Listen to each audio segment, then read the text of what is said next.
आज की सुबह खुदावंद प्रभु यीशु मसीह के पवित्र और सामर्थ्य नाम में आप सबों को जय मसीह की। परमेश्वर पिता का धन्यवाद एक बार फिर उनके उस बड़े अनुग्रह के लिए जिसमें हमें जीवन मिला, जीवन में अवसर मिला कि हम सब अपने अपने परिवारों में बैठ के परमेश्वर पिता के नाम की आराधना कर सके। और अब जब थोड़ी देर हम उनके वचन को सुनना चाहते हैं, समझना चाहते हैं, परमेश्वर पिता ने हम सबों को जीवन में एक बार फिर अवसर दिया, इस बात के लिए हम उनका धन्यवाद करते हैं। तो आइए हम उस वचन को देखते हैं जो आज की सुबह हमें प्रभु की ओर से मिला है, जिसे सुनकर, पढ़कर, समझकर हम अपने जीवनों में आशीषों को प्राप्त कर सके। तो आज के लिए जो वचन हमें प्रभु की ओर से मिला है वो पाया जाता है इफिसियों की पत्री। यदि आपके पास अपनी बाइबल्स हैं तो मेहरबानी से आप देख सकते हैं। इफिसियों की पत्री उसका पहला अध्याय और उसके 17वें वचन से लेकर के 19वें वचन तक, जहाँ पर प्रभु का वचन इस प्रकार से लिखा हुआ है कि हमारे प्रभु यीशु मसीह का परमेश्वर जो महिमा का पिता है तुम्हें अपनी पहचान में ज्ञान और प्रकाश की आत्मा दे और तुम्हारे मन की आंखें ज्योतिर्मय हो कि तुम जान लो कि उसकी बुलाहट की आशा क्या है और पवित्र लोगों में उसकी मीरास की महिमा का धन कैसा है और उसकी सामर्थ हम में जो विश्वास करते हैं कितनी महान है। परमेश्वर पिता अपने वचन के पढ़े जाने, सुने जाने पर हम सबों को बहुत ऐसे आशीष देवे। आइए हम सब मिल करके प्रभु से प्रार्थना करेंगे। धन्यवाद देते हुए प्यारे पिता परमेश्वर, प्रभु यीशु मसीह में आपके पवित्र चरणों के पास आते हैं। आपने हम सबों को जीवन दिया, जीवन पर अपना अनुग्रह बना के रखा और उसी अनुग्रह में हमें आज की सुबह ये मौका दिया कि थोड़ी देर आपके पवित्र चरणों में बैठ के आपके वचनों को सुन सके। जीवन के इस अच्छे समय के लिए हम आपका धन्यवाद करते हैं और दुआ करते हैं प्रभु ये समय हम सबों के जीवन के लिए आपकी ओर से नई आशीषों को, नई सामर्थ को और नए उत्साह को ला सके, ताकि हम आपके वचन को सुन सके, समझ सके, ग्रहण कर सके और उसके अनुसार अपने जीवन में आगे बढ़ सके। हमें से हर एक के जीवन को आपके हाथों में सौंपते हुए प्रार्थना को प्रभु यीशु मसीह के नाम से मांगते हैं। अभी जो वचन हमने पढ़ा इफिसियों की पत्री में, ये पौलुस के जीवन की एक प्रार्थना का हिस्सा है। पौलुस के जीवन में एक बड़ा बोझ कलीसिया के लोगों के लिए था। उसने कलीसिया में रहते हुए इस बात की आवश्यकता को महसूस किया कि जब मसीही लोग कलीसिया में आकर के अपने मसीह जीवन में आगे बढ़ने के लिए परमेश्वर के साथ संगति करते हैं, सहभागिता करते हैं, प्रभु से प्रार्थना करते हैं, प्रभु से आराधना करते हैं और कलीसिया की तमाम गतिविधियों में शामिल होते हैं, तो उन्हें इन सब बातों के साथ, इन सब बातों से बढ़कर आवश्यकता इस बात की भी है कि हर एक मसीही, हर एक विश्वासी परमेश्वर पिता की पहचान में ज्ञान और समझ को प्राप्त करे और उसके बाद उसके मन की आंखें ज्योतिर्मय हो सके, ताकि हर एक मसीही, हर एक विश्वासी अपने जीवन में इस बात को समझ सके कि परमेश्वर पिता ने उसे क्यों चुना है। वो इस बात को जान सके कि परमेश्वर पिता ने उसे क्यों बुलाया है, क्योंकि यीशु मसीह ने कहा कि तुमने मुझे नहीं चुना परंतु मैंने तुम्हें चुना है, ताकि जब तुम संसार में रहते हुए मसीह जीवन जीते हो तो परमेश्वर की इच्छा को, परमेश्वर के मकसद को और उसके उद्देश्य को अपने लिए, अपने जीवन के लिए तुम इस बात को समझ सको। क्योंकि हमारे मसीही जीवन में, मसीही जीवन की मूलभूत बातों को, मूलभूत सिद्धांतों को समझना और उनका पालन करना ही पर्याप्त नहीं है, लेकिन हमें हमारे मसीही जीवन में परमेश्वर पिता की वास्तविक शक्ति को, वास्तविक सामर्थ को, जो वो है, उसको जानना, उसको समझना बहुत आवश्यक है। इसलिए पौलुस तीमुथियुस की पत्री को लिखते हुए ये बात कहते हैं, क्योंकि मैं उसे जिस पर मैंने विश्वास किया है जानता हूं। मसीही जीवन में विश्वास करना और जानना दोनों अलग अलग बातें हैं, लेकिन दोनों एक दूसरे के बगैर अधूरी हैं। इसलिए हमें भी चाहिए कि जब हम खुदावंद प्रभु परमेश्वर पर विश्वास करते हैं तो उसको पूरी रीति से जान सकें और जिस परमेश्वर को मैं और आप जानते हैं उस पर पूरी रीति से भरोसा रख सकें। क्यों? क्योंकि वर्तमान समय में इस बात की बहुत अधिक आवश्यकता है। इस बात की आवश्यकता है क्योंकि हम मसीह हैं और जब हम संसार में रह करके परमेश्वर पिता के नाम की आराधना करते हैं, उनसे प्रार्थना करते हैं, महिमा के गीतों को गाते हैं, तो ये हमारे लिए आवश्यक है, बहुत आवश्यक है कि हम इस बात को अपने जीवन में समझ सकें, परमेश्वर पिता की वास्तविक सामर्थ को समझ सकें, हम देख सकें, हम महसूस कर सकें। क्योंकि वर्तमान समय में संपूर्ण मानव जाति महामारी की चपेट में है और निरंतर इसका ग्राफ बढ़ता जा रहा है, जिसके कारण लोग परेशान हैं, समस्याओं में हैं, तकलीफ़ों में हैं, आवश्यकताओं में हैं, आर्थिक समस्याओं के दौर से गुजर रहे हैं, कमजोरी में हैं और बीमारी में हैं। और अब इसका सीधा असर हमारी ज़िंदगियों पर भी पड़ रहा है। हमारी ज़िंदगियाँ भी इससे प्रभावित हो रही हैं। हमारे परिवार के लोग, हमारे समाज के लोग, हमारे देश और दुनिया के लोग जिसमें हम रहते हैं, सबका जीवन इस बात से प्रभावित हो रहा है। इसलिए वर्तमान समय की इस विषम परिस्थितियों को देखते हुए हमें प्रभु की उस सामर्थ्य की आवश्यकता है, उसको समझने की आवश्यकता है। इसीलिए इफिसियों की पत्री को पौलुस लिखते हुए कहता है, जो वचन अभी हमने पढ़ा उसके 18वें वचन में, कि और तुम्हारे मन की आंखें जो दिल में हो, कि तुम जान लो कि उसकी बुलाहट की आशा क्या है और पवित्र लोगों में उसकी मिरास की महिमा का धन कैसा है। परमेश्वर पिता ने प्रभु यीशु मसीह में हमसे प्यार किया और उसी प्यार में हम सबको चुना है, अपनी मोहब्बत में हम सबको बुलाया है और बुला करके हमें क्षमा किया है, हमें उद्धार दिया है और सारे पापों से, सारे गुनाहों से हमें छुटकारा दिया है। और इन सब के साथ, इन सब से बढ़कर अपनी महिमा का धन हमें दिया है, जिसके लिए बाइबल हमको बताती है, 2 कुरिन्थियों की पत्री उसका 4 अध्याय और 7वें वचन में लिखा हुआ है, परंतु हमारे पास वो धन मिट्टी के बर्तनों में रखा गया है कि ये असीम सामर्थ हमारी ओर से नहीं, ये असीम सामर्थ हमारी ओर से नहीं वरन परमेश्वर ही की ओर से ठहरे। परमेश्वर पिता ने अपनी महिमा का धन हमें इस मिट्टी के बर्तनों में दिया है, जिसे हम अपनी शारीरिक आंखों से नहीं देख सकते। इसलिए पौलुस प्रार्थना करता है कि तुम्हारे मन की आंखें ज्योतिर में हो सके, कि तुम देख सको कि इस वर्तमान परिस्थिति में तुम्हारे जीवन के लिए परमेश्वर पिता की क्या इच्छा है, परमेश्वर पिता की क्या योजना है। तुम इस बात को समझ सको, तुम इस बात को देख सको, अपने जीवन में, अपने जीवन के द्वारा अपने लिए इस बात को प्राप्त कर सको कि परमेश्वर पिता की क्या मर्जी है। ना सिर्फ अपने लिए, लेकिन अपने जीवन में, अपने जीवन के द्वारा अपनों के लिए तुम परमेश्वर पिता की वो असीम सामर्थ को प्राप्त कर सको और औरों के जीवनों तक इस परमेश्वर पिता की सामर्थ को पहुंचा सको। जिस प्रकार हमको संसार में रहते हुए सांसारिक जीवन की आवश्यकताओं के लिए सांसारिक धन की आवश्यकता है, ताकि हम लेन देन कर सकें, अपनी आवश्यकताओं की चीज़ों को खरीद सके, भोजन वस्तु खरीद सके, अपने जीवन को मजबूत बना सके, संसार में आगे बढ़ सके, उसी प्रकार संसार में रहते हुए हमारे आत्मिक जीवन के लिए परमेश्वर पिता ने अपनी महिमा का धन दिया है, ताकि हम अपने आत्मिक जीवन में मजबूत हो सके, हम अपने आत्मिक जीवन में लेन देन कर सके, आत्मिक जीवन में आगे बढ़ सके। इसलिए परमेश्वर पिता ने अपनी महिमा का धन इस मिट्टी के बर्तन में दिया है, और वो महिमा का धन उनका इकलौता बेटा, हमारा उद्धार करता खुदावंद प्रभु यीशु मसीह है। और इस बात को हम सब बहुत अच्छे तरीके से जानते हैं कि खुदावंद प्रभु यीशु मसीह हमारी ज़िंदगियों में निवास करते हैं। खुदावंद प्रभु यीशु मसीह ने संसार में रहने के लिए हमारे देह को चुना है कि वो हमारे साथ रह सके। पर क्यों चुना है, इसके पीछे परमेश्वर पिता का क्या उद्देश्य है, इस बात को आज की सुबह हम प्रभु के चरणों में बैठ करके सीखने की कोशिश करेंगे।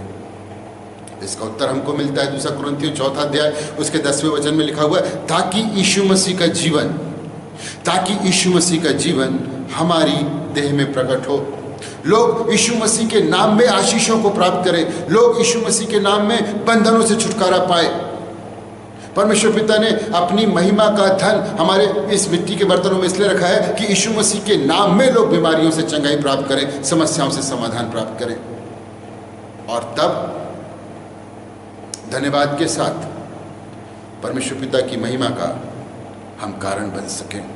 इसलिए परमेश्वर पिता ने अपनी महिमा का धन अपने इकलौता बेटा खुदावंद प्रभु यीशु मसीह हमें संसार में दिया हुआ है।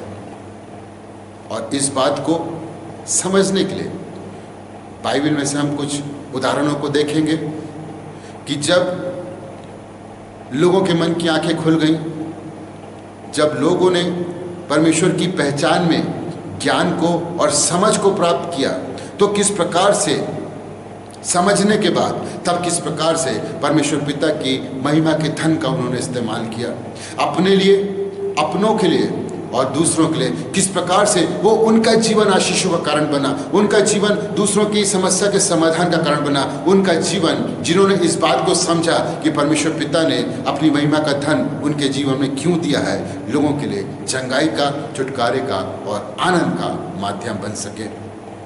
क्योंकि हमें भी इन्हीं बातों की आवश्यकता है। हमें भी प्रभु से आशीष चाहिए, हमें भी प्रभु से चंगाई चाहिए, हमें भी प्रभु से सामर्थ चाहिए, हमें भी प्रभु से अगुवाई चाहिए। इसीलिए पौलुस ने उस समय इफिसियों की कलीसिया के लिए प्रार्थना किया, और वही प्रार्थना आज हमारे लिए भी आवश्यक है कि प्रभु हमारे मन की आंखों को ज्योतिर्मय कर सके, कि हम उस बात को देख सके, हम उस उद्देश्य को समझ सके जिसके लिए परमेश्वर ने हमें संसार के लोगों के बीच में रखा हुआ है। आइए देखते हैं पहला उदाहरण कि जब लोगों के मन की आंखें ज्योतिर्मय हुई, जब लोग परमेश्वर की पहचान में उन्होंने ज्ञान और समझ को प्राप्त किया, तो किस प्रकार उनका जीवन उनके लिए, अपनों के लिए और बहुतों के लिए आशीष का कारण बन गया। यूहन्ना रचित सुसमाचार उसके 2 अध्याय में हम सब जानते हैं कि काना नगर में एक विवाह था। इसके वर्णन को हम बहुत अच्छे तरीके से जानते हैं, उस पर हम नहीं जाएंगे, लेकिन आज की शिक्षा के लिए जो बात हमारे लिए महत्वपूर्ण है उसमें से हम उसको देखेंगे। विवाह का घर है, लोगों की भीड़ है, यीशु मसीह वहाँ पर हैं, यीशु मसीह की माता वहाँ पर है, यीशु मसीह के चेले वहाँ पर मौजूद हैं और ये सब वहाँ पर निमंत्रित किए गए। हम जानते हैं कि उस विवाह के घर में समस्या आ गई, दाखरस खत्म हो गया, विपरीत परिस्थिति, कठिन समय था, समस्या थी विवाह के घर वालों के लिए और कोई नहीं जानता था कि क्या होगा, कोई नहीं जानता था कि कैसे होगा। इतनी बड़ी भीड़ में कोई नहीं जानता था कि यीशु मसीह वहाँ पर है। यहाँ तक कि विवाह के घर के लोग जिन्होंने यीशु मसीह को बुलाया था, निमंत्रित किया था, वो भी नहीं जानते थे। लेकिन जब दाखरस खत्म हो गया, लोग परेशान हैं, लोग चिंतित हैं, लोग निराश हैं, यीशु मसीह वहाँ पर मौजूद है, पर कोई नहीं जानता कि वो उनकी इस समस्या का समाधान कर सकता है। कोई नहीं जानता इतनी बड़ी भीड़ में कि यीशु मसीह उनके प्रश्न का उत्तर वहाँ पर मौजूद है। विवाह की इस बड़ी भीड़ में सिर्फ एक महिला है, यीशु मसीह की माँ, जो जानती है कि यीशु मसीह इनकी समस्या का समाधान कर सकता है। आज संसार की बड़ी भीड़ में जब लोग आवश्यकताओं में हैं, जब लोग समस्याओं में हैं, जब लोग महामारी और बीमारी में फंसे हुए हैं, कोई नहीं जानता कि सर्वशक्तिमान परमेश्वर पिता का बेटा इस मिट्टी के बर्तन में उसने हमें दिया है, जो हमारी इस समस्या से हमको निकाल सकता है, जो हमें इस समस्या से हमको छुटकारा दे सकता है। कोई नहीं जानता और बहुत से मसीह भी इस बात को नहीं जानते। और हो सकता है कि हम भी इस बात को समझने के लिए पीछे हो रहे हों कि परमेश्वर पिता ने अपनी महिमा का धन इस मिट्टी के बर्तनों में रखा हुआ है।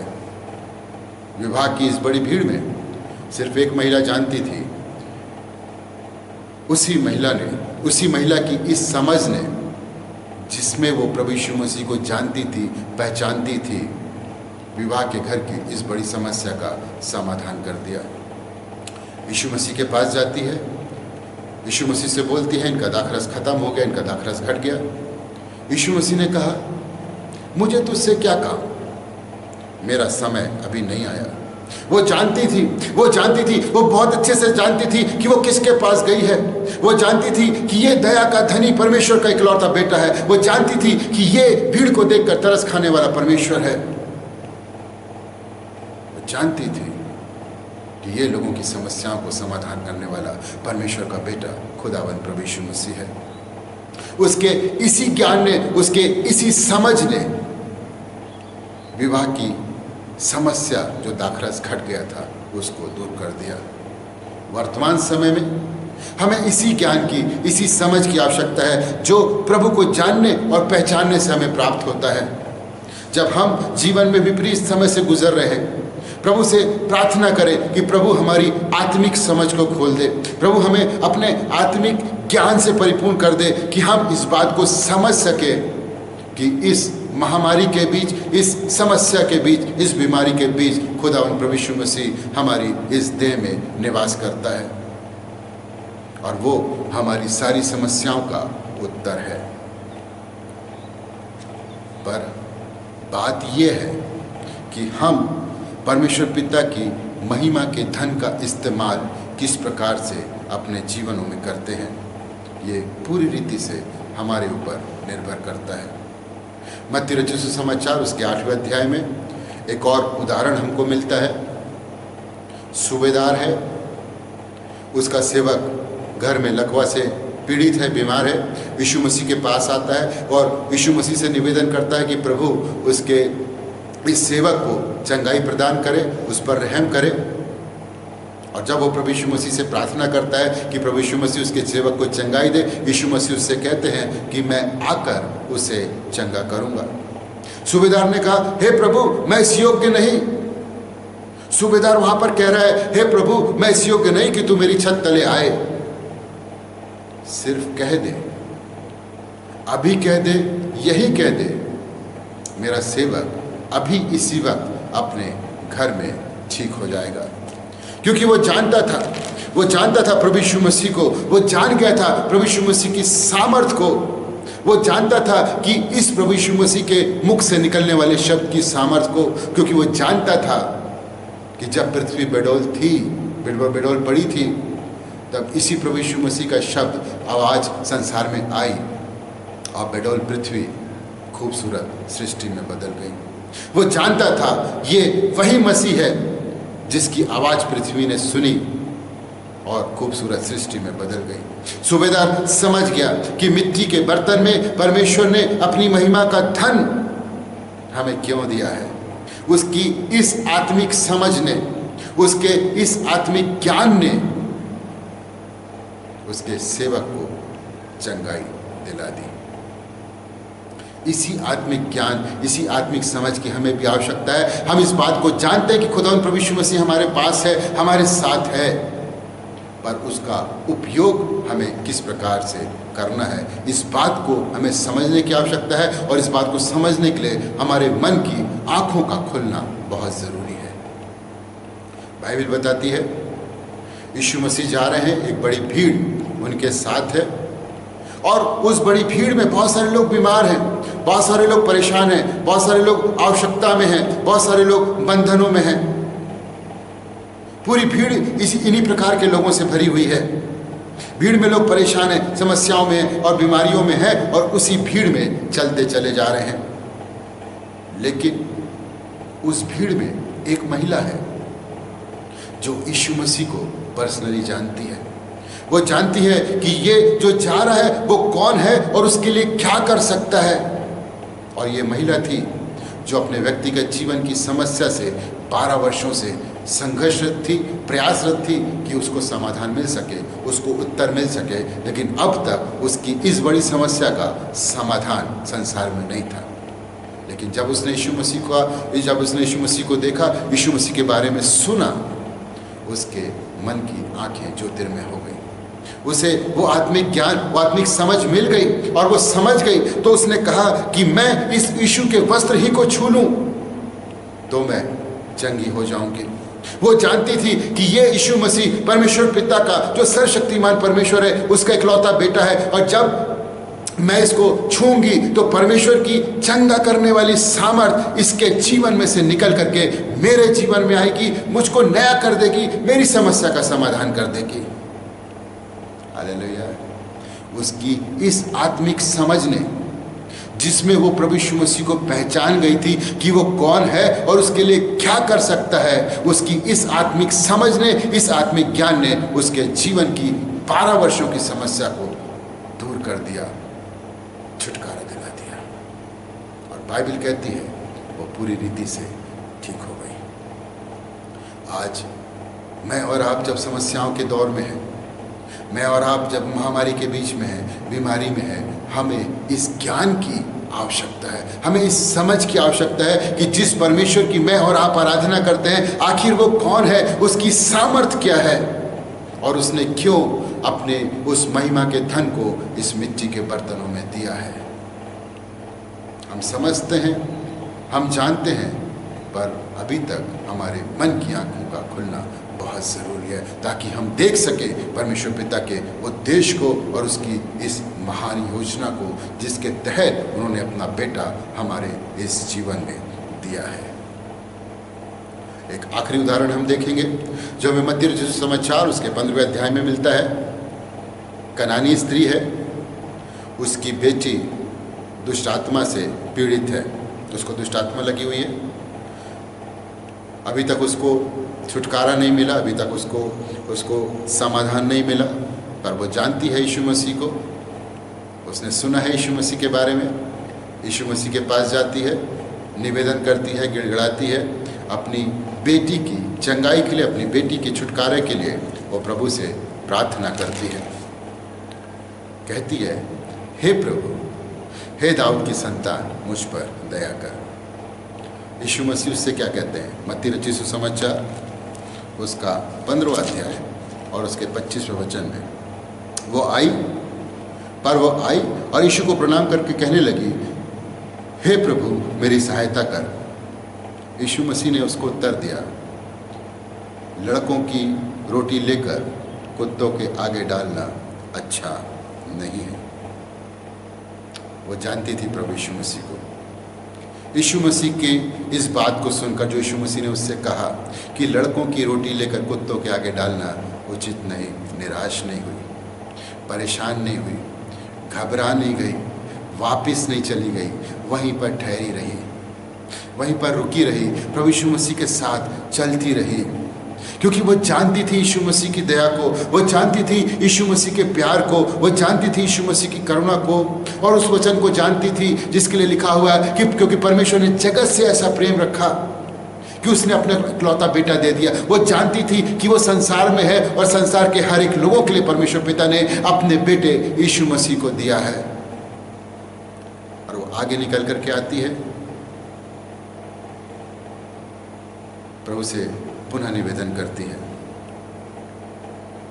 प्रभु से बोलती है, प्रभु ठीक है, आप सही कहते हैं कि लड़कों की रोटी लेकर के कुत्तों के आगे नहीं डालना, ठीक है, पर प्रभु मुझे रोटी नहीं चाहिए, मुझे रोटी को तोड़ते समय जो चूर चार गिरता है वही दे दीजिए, ताकि मेरी बेटी आपके नाम में चंगाई को प्राप्त कर सके। वो जानती थी यीशु मसीह को, वो जानती थी कि वो किसके पास आई है, वो जानती थी कि यीशु मसीह के पास आने वालों को यीशु मसीह कभी निराश नहीं करते, यीशु मसीह के पास आने वालों को यीशु मसीह कभी खाली हाथ नहीं लौटाते। वो इस बात को जानती थी, सर्वशक्तिमान परमेश्वर के सामर्थ को, उसके प्यार को, जिसे लेकर खुदावंद प्रभु यीशु मसीह संसार में आए थे, वो सारी बातों को जानती थी। और उसकी इस जानकारी ने, उसकी इस आत्मिक समझ और ज्ञान ने उसकी बेटी के लिए छुटकारा लेकर के आई। और बाइबल बताती है कि उसकी बेटी दुष्ट आत्मा से पूरी रीति से छूट गई, बड़ी समस्या से छुटकारा पा लिया। ये आत्मिक समझ, ये आत्मिक ज्ञान, इस प्रकार से मन की आंखों का खुलना पौलुस ने कलीसिया के लोगों की आवश्यकता को महसूस किया। प्रार्थना करना ठीक है, आराधना करना ठीक है, कलीसिया की हर एक गतिविधियों में शामिल होना ठीक है, वचन को पढ़ना, सुनना, समझना, सब बातें ठीक है, पर इन सब बातों के साथ मन की आंखों का खुलना ज़रूरी है, ताकि हम जब हमारे मन की आंखें खुलें तो हम परमेश्वर के उद्देश्य को और उसके उस मकसद को जिसके तहत उसने अपनी महिमा का धन इस मिट्टी के बर्तनों में दिया है, हम उस बात को समझ सकें। आज की सुबह हम कैसी भी परिस्थितियों के बीच से गुजर रहे हो, हमारे जीवन की परेशानी का कारण कुछ भी हो, हमारे जीवन में बीमारी का कारण कोई भी हो, कैसी भी बीमारी हमारे जीवन में हो, चाहे हम कमी घटी और आर्थिक समस्या के दौर से गुजर रहे हों, कैसी भी हालत इस संसार में इस समय हमारे जीवन की, हमारे परिवार की हो, निराश नहीं होना है, परेशान नहीं होना है, विचलित नहीं होना है। परमेश्वर पिता ने अपनी महिमा का धन, अपना बेटा खुदावंद प्रभु यीशु मसीह मिट्टी के बर्तनों में दिया है, ताकि हम उसकी महिमा के धन का उपयोग कर सके अपने जीवन की बेहतरी के लिए, अपने जीवन की खुशहाली के लिए, अपने जीवन में आगे बढ़ने के लिए, आनंद और भरपूरी के साथ जीवन को बिताने के लिए। क्यों? क्योंकि जो महिमा का धन, जो असीम सामर्थ, वो हमारी ओर से नहीं, वो परमेश्वर पिता की ओर से है। हमें तो सिर्फ उनकी महिमा के धन यीशु मसीह के साथ खड़े होकर के परमेश्वर पिता से उसकी दया के लिए और उस असीम सामर्थ के लिए जो परमेश्वर की ओर से है हमारे जीवन में आ सके, प्रार्थना करने की आवश्यकता है। भले हमारा समय आया हो या ना आया हो, कोई बात नहीं। भले ही हम योग्य ना हो, कोई बात नहीं। जीवन की किसी भी परिस्थिति में प्रभु यीशु मसीह के साथ खड़े होकर हमें परमेश्वर पिता से प्रार्थना करने की आवश्यकता है। पिता, हम पर दया करें, बहुत हो गया, अब नहीं। अब हम अपने जीवन की समस्याओं से छुटकारा चाहते हैं। अब हम अपने जीवन की इस दलदल से बाहर निकलना चाहते हैं। हम अपने जीवन के बंधनों से छुटकारा पाना चाहते हैं। हम बीमारियों से चंगाई पाना चाहते हैं। बहुत हो गया पिता, अब हमें आपके दया की आवश्यकता है। हमें उस आपकी असीम सामर्थ की आवश्यकता है जिसमें लोग छुटकारा पाते हैं, जिसमें लोग चंगाई प्राप्त करते हैं, जिसमें लोगों के जीवन आशीषों से परिपूर्ण हो जाते हैं। इसीलिए तो यीशु मसीह ने कहा कि तुमने मुझे नहीं चुना, मैंने तुम्हें चुना है, ताकि तुम संसार की भीड़ में समस्याओं के साथ, परेशानियों के साथ, बीमारियों के साथ चलते ना रहो, लेकिन उसमें से निकलो और परमेश्वर की सामर्थ को प्राप्त करके अपने जीवनों में समस्याओं से, बीमारियों से, तकलीफों से छुटकारा पा सको। लेकिन ये पूरी तरह हमारे ऊपर निर्भर करता है कि हम परमेश्वर की उस असीम सामर्थ का, उस महिमा के धन का उपयोग किस प्रकार से अपने जीवन में करते हैं। आवश्यकता इस बात की है कि हम परमेश्वर की पहचान में ज्ञान और समझ प्राप्त करें। आधा अधूरा ज्ञान नहीं, आधा अधूरा समर्पण नहीं, आधा अधूरा समझ और विश्वास नहीं, पर पूरी समझ के साथ, पूरे समर्पण के साथ जब लोगों ने महिमा के धन की सामर्थ को समझा, उनका जीवन उनके लिए छुटकारे और समस्या का कारण बन गया। ना सिर्फ उनके लिए, पर उनके अपनों के लिए, दूसरों के लिए उनकी समझ आशीषों का कारण बन सकी, जो वो यीशु मसीह की पहचान में उन्होंने प्राप्त किया था। परमेश्वर पिता ने पहले से अपनी महिमा के धन को, अपनी असीम सामर्थ को खुदा प्रभु यीशु मसीह के रूप में इस मिट्टी के बर्तनों में दिया है, ताकि जब हम समस्याओं के दौर में हो, जब हम परेशानियों में हो, जब हम दुख और बीमारियों में हो, तो हम उस महिमा के धन का इस्तेमाल अपने जीवन की बेहतरी के लिए कर सकें। इस बात को समझने की हमें आवश्यकता है। इसलिए पौलुस ने प्रार्थना की कि तुम्हारे मन की आंखें ज्योतिर्मय हो सके और तुम परमेश्वर की बुलाहट की आशा को समझ सको। परमेश्वर ने हमें समस्याओं में रहने के लिए नहीं चुना है। परमेश्वर पिता ने हमें दुख और बीमारियों में चलते रहने के लिए नहीं बुलाया है, पर इसलिए बुलाया है कि हम खुदावंद प्रभु यीशु मसीह के नाम में समस्याओं से, बीमारियों से, तकलीफों से छुटकारा पाके एक अच्छा, आशीषित, आनंदित और भरपूरी का जीवन जी सके। पर यह तभी संभव है जब हमारे मन की आंखें खुलेंगी और हम व्यक्तिगत रूप से इस बात को स्वीकार करेंगे कि परमेश्वर पिता की महिमा का धन, उसकी असीम सामर्थ संसार में नहीं, हमारे इस मिट्टी के बर्तन में है, ताकि उसका इस्तेमाल हम अपने जीवन की बेहतरी के लिए कर सकें। परमेश्वर पिता इन वचनों के द्वारा हम सबों को बहुत ऐसे आशीष दे। आइए हम सब मिलकर के प्रभु से प्रार्थना करेंगे। धन्यवाद के साथ पिता परमेश्वर, एक बार फिर हम सारे लोग मिलकर प्रभु यीशु मसीह में आपके पवित्र चरणों के पास आते हैं। धन्यवाद देते हैं पिता परमेश्वर कि आपने अपनी महिमा का धन अपने इकलौता बेटा खुदावंद प्रभु यीशु मसीह हमारी जिंदगियों में दिया है। दुआ करते हैं पिता परमेश्वर, हम सब कई प्रकार की समस्याओं के साथ अपने जीवन में आगे बढ़ रहे हैं। उसके छुटकारा पाने के लिए हम प्रयासरत हैं, संघर्षरत हैं, लेकिन अभी तक हमको छुटकारा नहीं मिला, अभी तक हमको हमारी समस्याओं से मुक्ति नहीं मिली। हमारी प्रार्थना है पिता परमेश्वर, पवित्र आत्मा की सामर्थ्य में हमारे मन की आंखें खुल सकें। हमारी प्रार्थना पिता परमेश्वर, पवित्र आत्मा की सामर्थ्य में हमारे मन की आंखें ज्योतिर्मय हो सके, ताकि हम आपके उस बड़ी आशीष को जो आपने हमारी जिंदगियों में दिया है हम देख सकें, देख के उसका इस्तेमाल कर सके और अपने अपने जीवनों में हम जिन जिन समस्याओं के साथ हैं, जिन जिन परेशानियों के साथ हैं, जिन जिन बीमारियों के साथ हैं, उनसे छुटकारा पा सके। क्योंकि हम जानते हैं प्रभु, हम जान गए कि आप समस्या में अपने लोगों को देख नहीं सकते। आप समस्या में ग्रसित लोगों को देख के तरस खाने वाले परमेश्वर हैं, आप दया के धनी परमेश्वर हैं। ये बात हम अपने आत्मिक जीवन में समझ सके, ऐसा अनुग्रह पिता परमेश्वर आप प्रदान करें। दुआ करते पिता परमेश्वर, हमारे टूटे फूटे विश्वास को मजबूत करें, हमारे आधे अधूरे समर्पण को मजबूत करें, दृढ़ करें कि हम बड़ी ईमानदारी के साथ, हम बड़ी सच्चाई के साथ आपकी पहचान की महिमा को, आपके पहचान के उस ज्ञान को और उस बुद्धि को समझ सकें, ताकि उस समझ में हमारे मन की आंखें खुल सके और हम आपकी उद्देश्य को और आपकी योजना को जो हमारे जीवन के लिए है, हमारे परिवार के लिए है, हमारे लोगों के लिए है और औरों के लिए है प्रभु, उसे हम जान सके, प्राप्त कर सके और संसार में रहते हुए अपने लिए और बहुतों के लिए आशीष का कारण बन सके। दया करें पिता परमेश्वर, दया करें। हम सबों को आपके पवित्र सामर्थ्य हाथों में सौंपते हुए प्रार्थना को यीशु मसीह के नाम से मांगते हैं। परमेश्वर पिता आप सबों को बहुत ऐसी आशीष दे। यदि हम अपने स्थानों पर खड़े हो सकते हैं तो मेहरबानी से खड़े हो जाएं और विश्वासी हृदय से प्रभु की आशीष को हम ग्रहण करेंगे।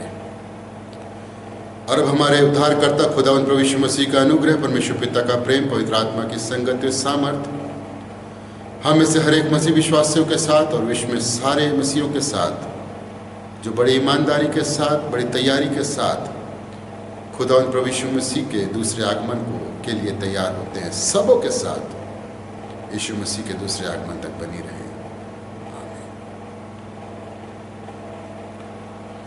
एक बार फिर आप सबों को जय मसीह की। परमेश्वर पिता अपना अनुग्रह, अपनी दया और अपनी सुरक्षा का हाथ आप सबों के जीवन पर बनाए रखे। जब तक महामारी इस दुनिया से प्रभु के अनुग्रह में दूर नहीं होती, हम सावधानी बरतें, सुरक्षित रहें, सोशल डिस्टेंसिंग का पालन करते रहें। जो प्रिकॉशंस शासन ने हमारे लिए, हमारी सुरक्षा के लिए दिया है, उसका पालन करते रहें और बड़ी ईमानदारी के साथ परमेश्वर पिता के उस असीम धन का इस्तेमाल करने के लिए प्रभु से प्रार्थना करें कि प्रभु हमारे मन की आंखों को खोल दे, कि हम जो धन उसने हमें दिया है उसको हम देख सकें और उसका इस्तेमाल करके संसार में आनंद का, भरपूरी का जीवन जीते हुए प्रभु का धन्यवाद करें, प्रभु के नाम की महिमा करें। प्रभु आप सबों को बहुत ऐसे आशीष दें। जय मसीह।